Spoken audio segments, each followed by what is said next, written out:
In 1902, while on a military mission in Central Africa, a German army captain named von Beringe shot and killed two mysterious creatures.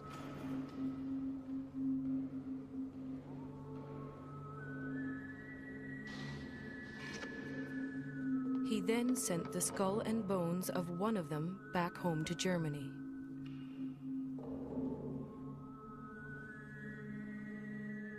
That creature has been luring people back to Central Africa ever since.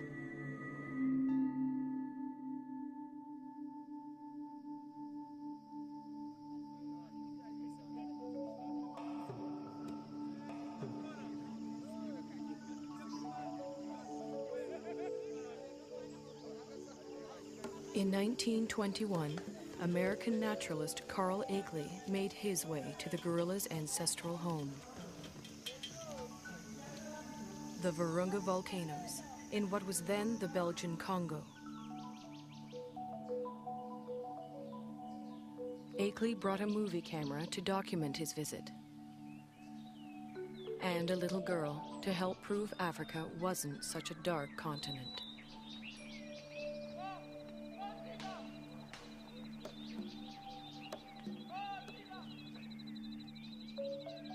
But there was much more to Akeley's expedition.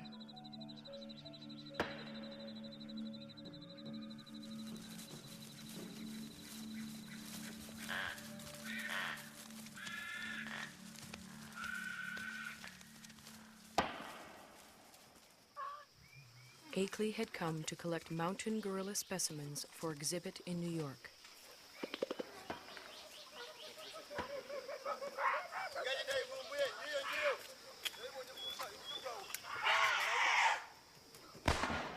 But each time the men stared into the eyes of a dead mountain gorilla, they saw a man-like creature staring back at them.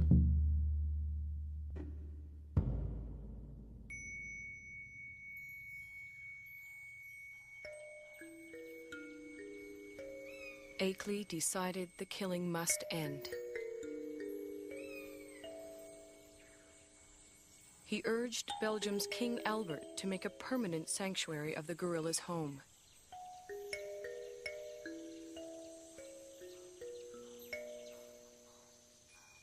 Today, in the cold, rainy, high ground of Rwanda, Uganda, and Zaire, the gorillas live on much as they have for thousands of years.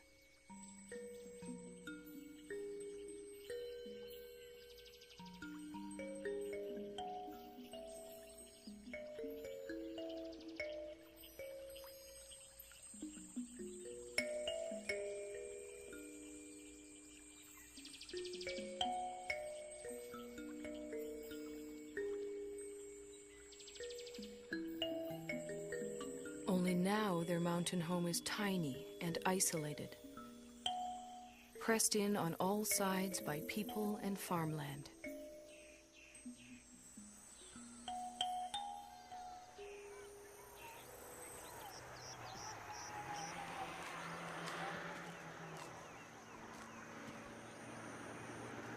More and more, the mountain gorilla's future lies in human hands.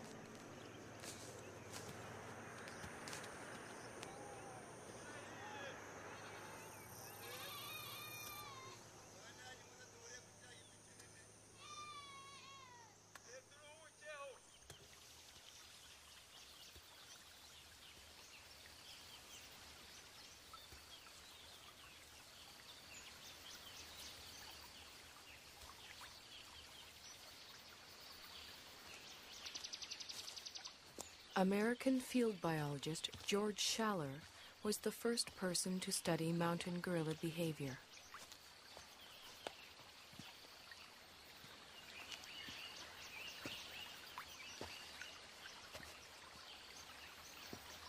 He and his wife Kay spent a year in the forest in 1959.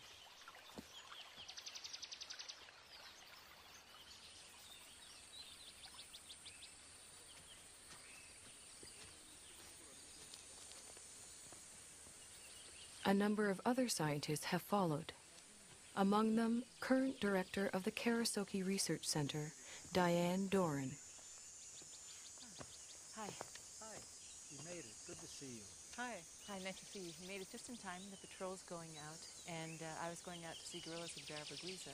Would you like to come along? Wonderful. Great. Okay. Tugende. Kundagwiza.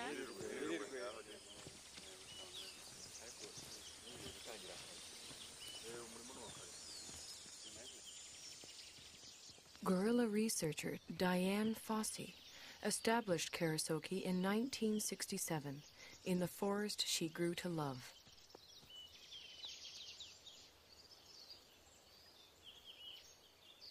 For Schaller, too, the forest became an enchanted place.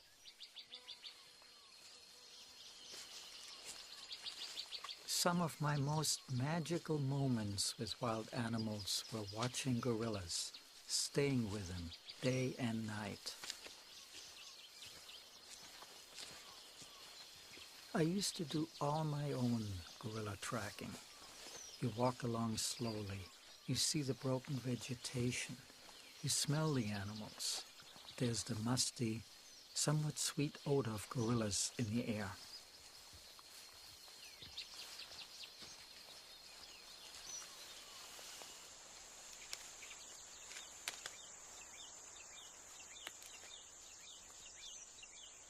When you follow them hour after hour, you adapt to their rhythm of doing things. You move at their speed. You start thinking at their speed, almost. And that is a lovely feeling for a biologist, to seemingly enter into the lives of the animals without disturbing them.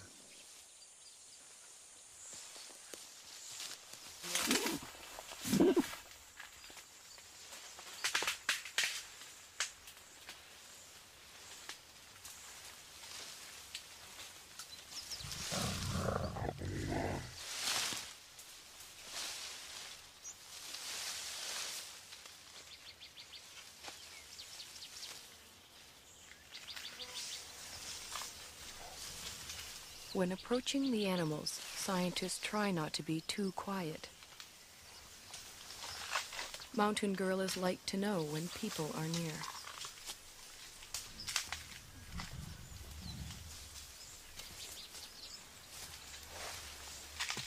That's the young female over there. Any baby?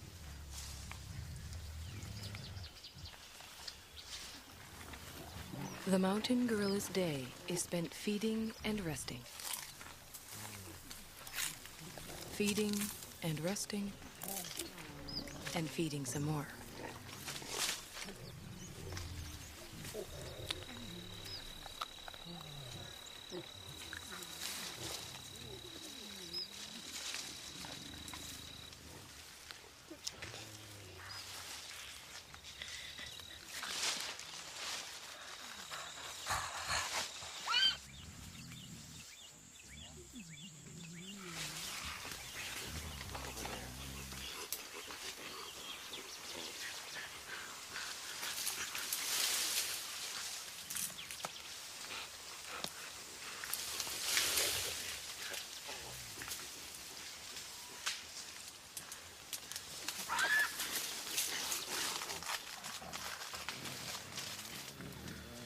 There are only a few hundred mountain gorillas left in the world.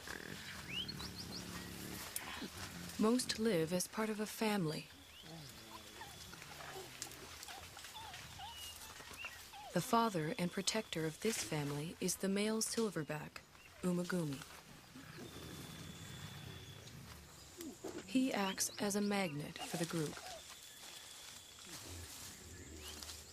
The females gather around him. Their infants and offspring gather around them.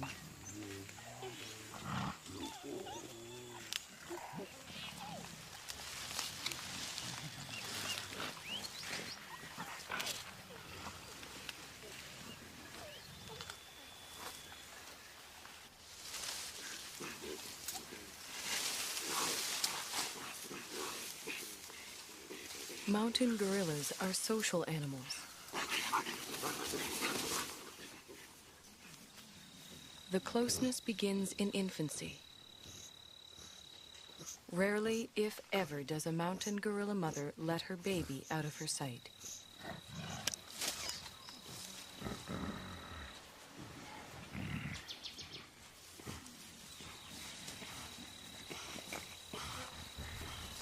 The baby, for his part, likes nothing better than to make contact with the other members of the group.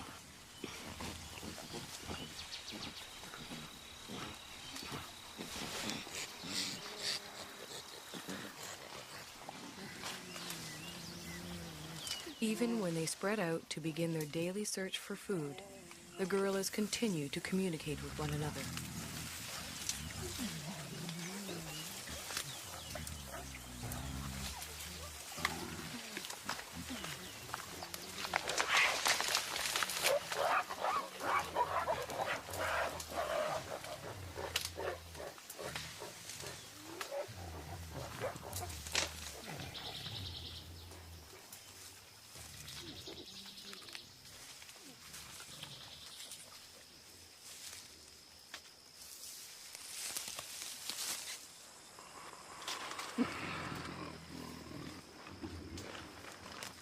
While the adults devote most of their waking hours to foraging for food, the youngsters devote most of theirs to play.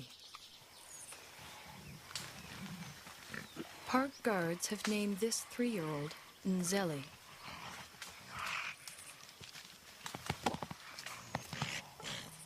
They call his friend Imvura.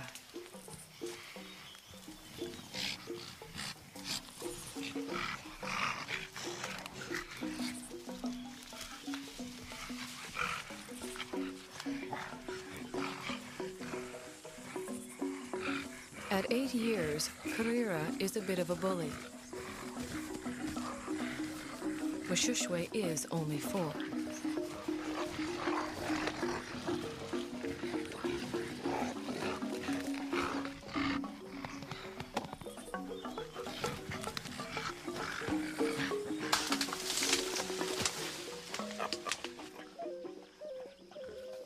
The games they play help the youngsters determine their status in the group.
Childhood can last anywhere from 8 to 12 years, but the gorillas' need to maintain their status never seems to end.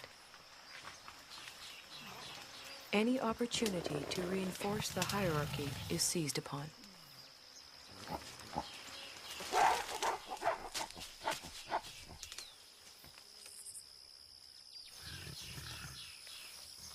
Then comes young adulthood.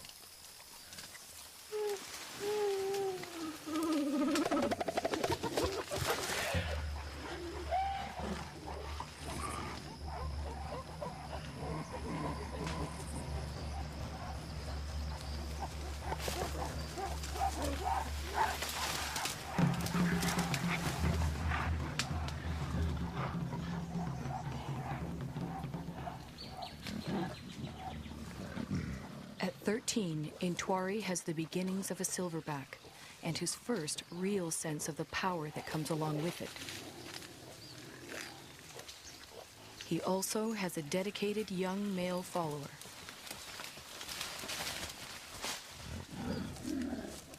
But what Intwari really wants is the attention and allegiance of the females in the group.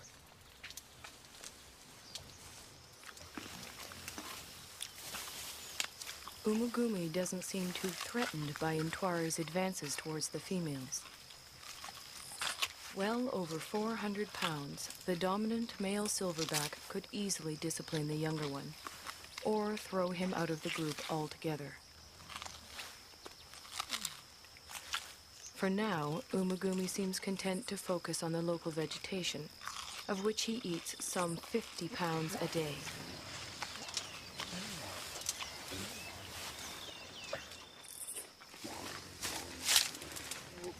Mountain gorillas are mainly vegetarian, with a few ants and grubs thrown in for good measure.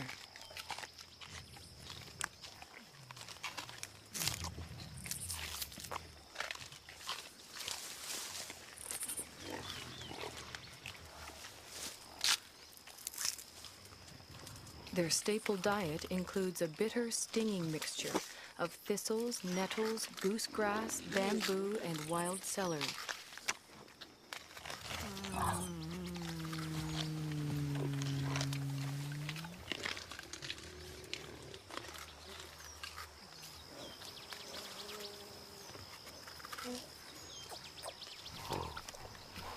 Although he has already begun to experiment with the food his mother likes to eat, Abumwe will continue to rely on her milk until he's 3 years old.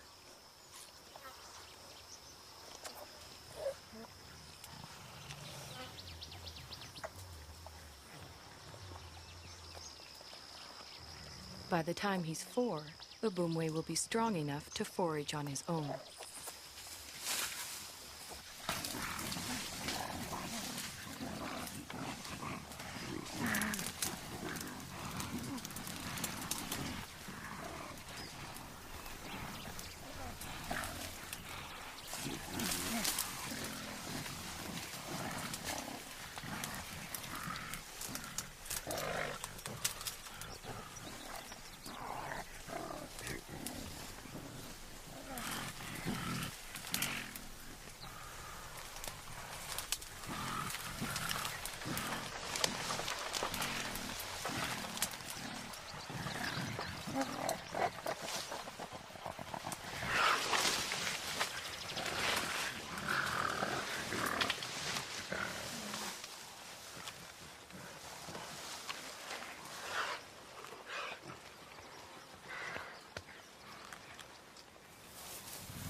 Mountain gorillas are generally well adapted to the world in which they live.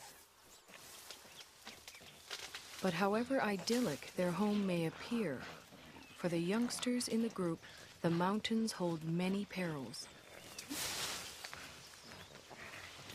Many newborns simply don't survive.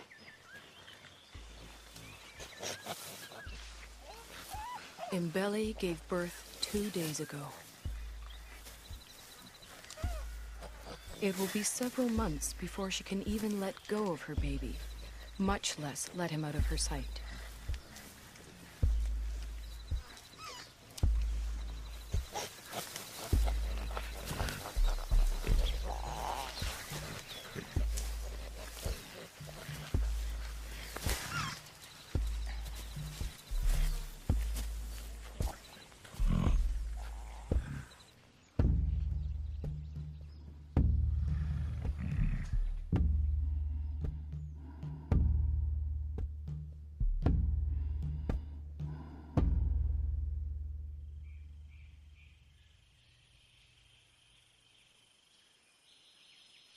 The mountain gorillas are more vulnerable than they know.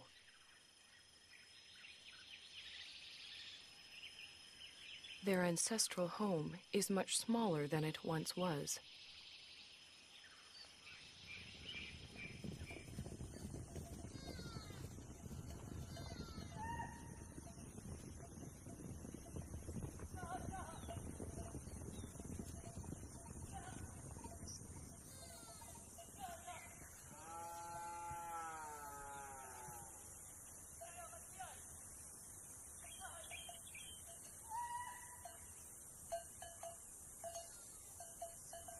All around them, human activity is increasing.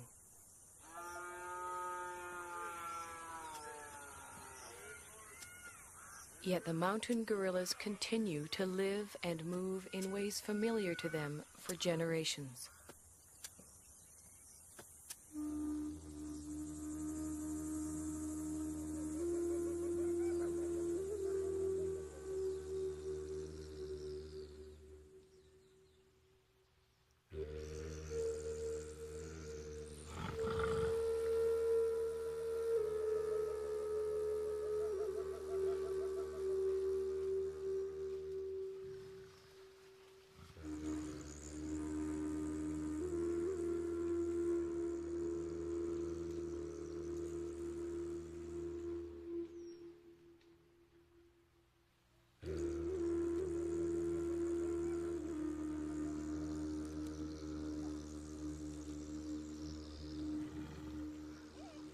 They do not distinguish between thistles and meadows that are inside the park and thistles and meadows that are outside it.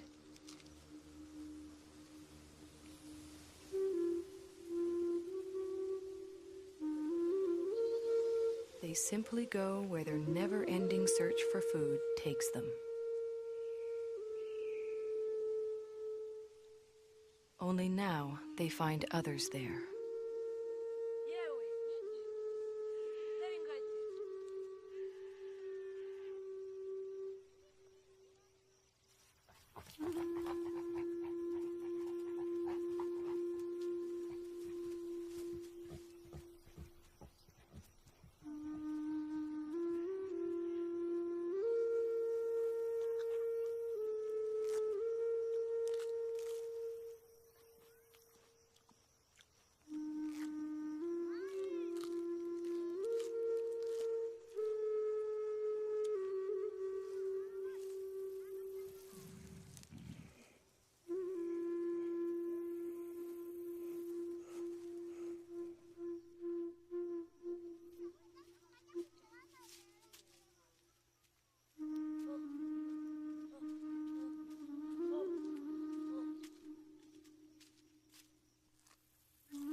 Both the mountain gorillas and their forest sanctuary now receive official protection.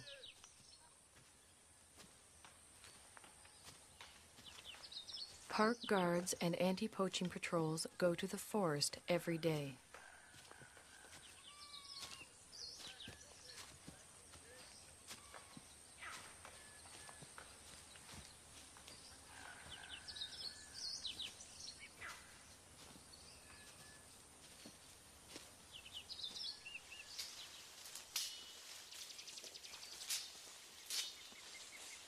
To protect the gorillas and all the other wildlife, the patrols search for and destroy snares that local hunters have set for game.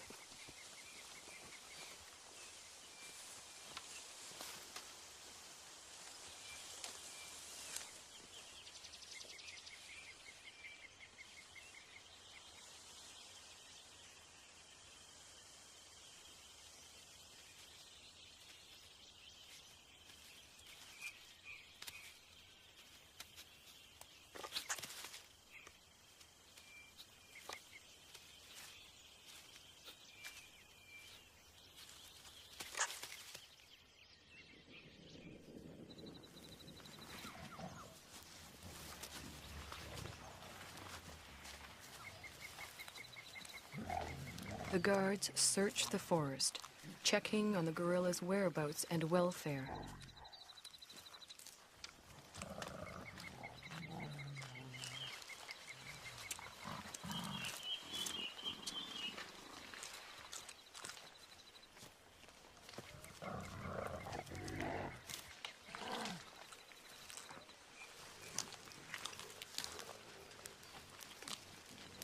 The same guards who name the mountain gorillas at birth follow their progress for years, watching as the gorillas grow to maturity.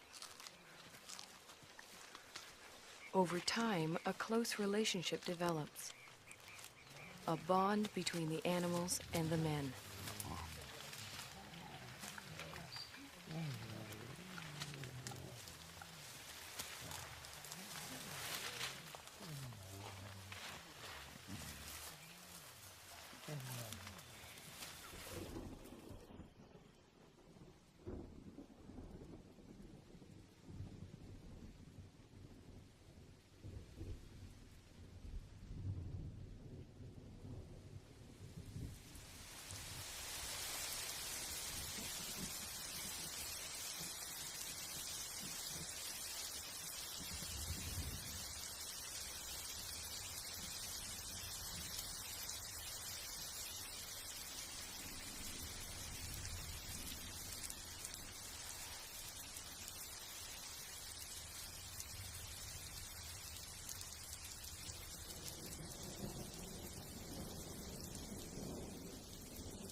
Almost every day it rains.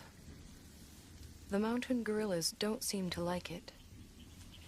They don't seem to know what to do about it either, other than simply wait it out.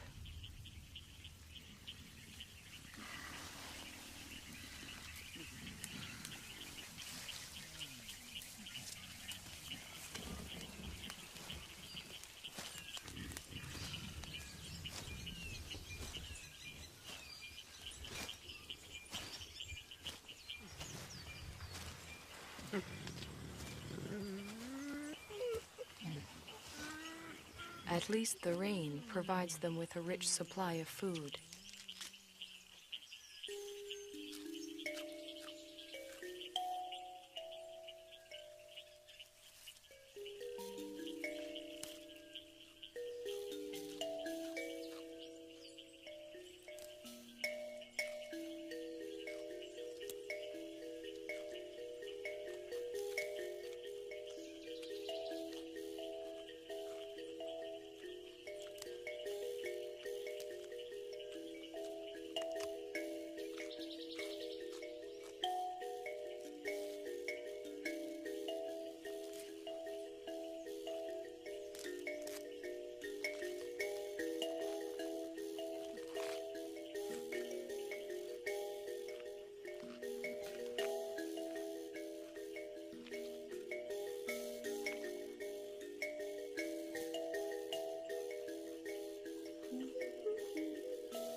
After feeding, the family gathers around the silverback, Umagumi. While the adults rest, the youngsters play.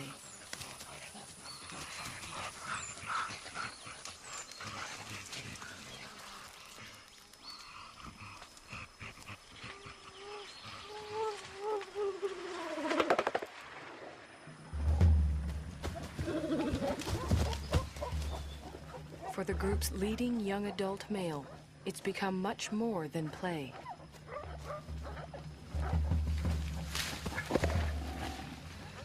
Left unchecked, Intwari's newfound strength could eventually tear the group apart.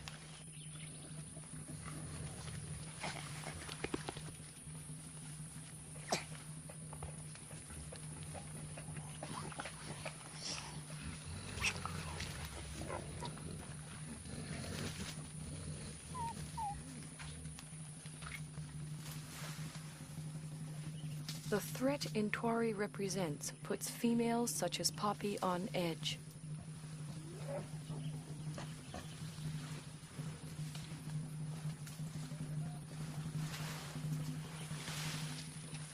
Determined to get some kind of reaction from the others, Intwari bites into an inedible plant and contemplates his next move.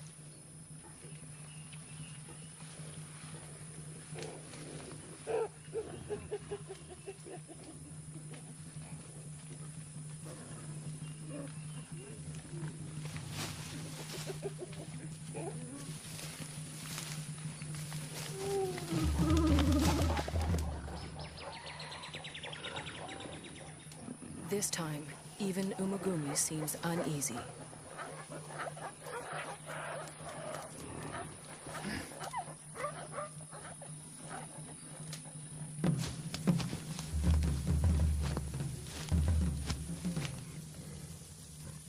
Intwari is presenting himself as their new leader, but the females don't see it that way.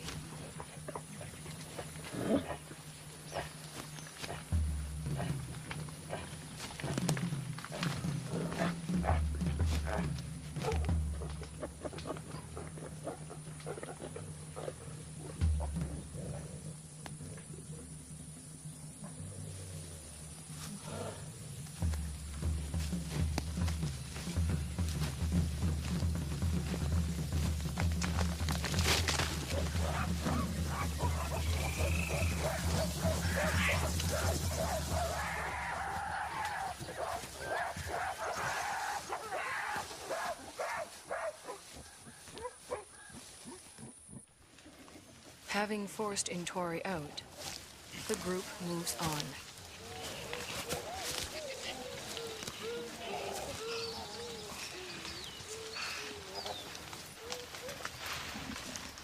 Before she joins them, Poppy, still vibrating with excess energy, vents it on the first young male she can find.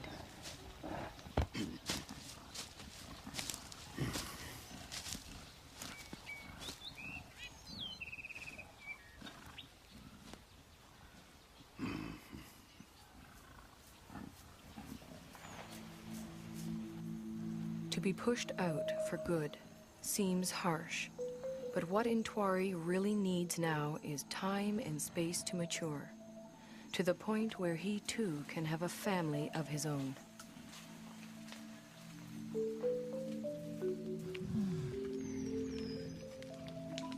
The next few years are critical for Intwari. They are also critical for all the other mountain gorillas.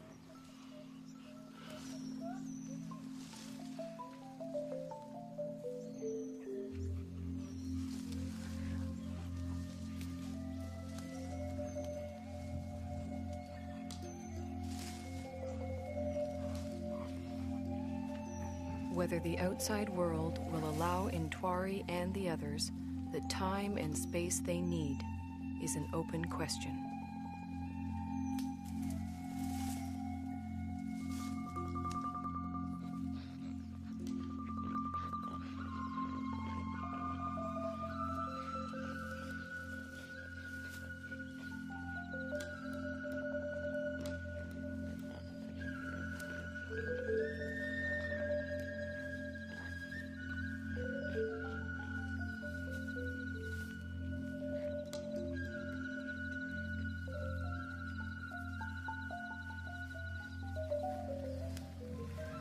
One thing is certain. If the mountain gorillas are to survive, we will have to protect them and their forest home forever.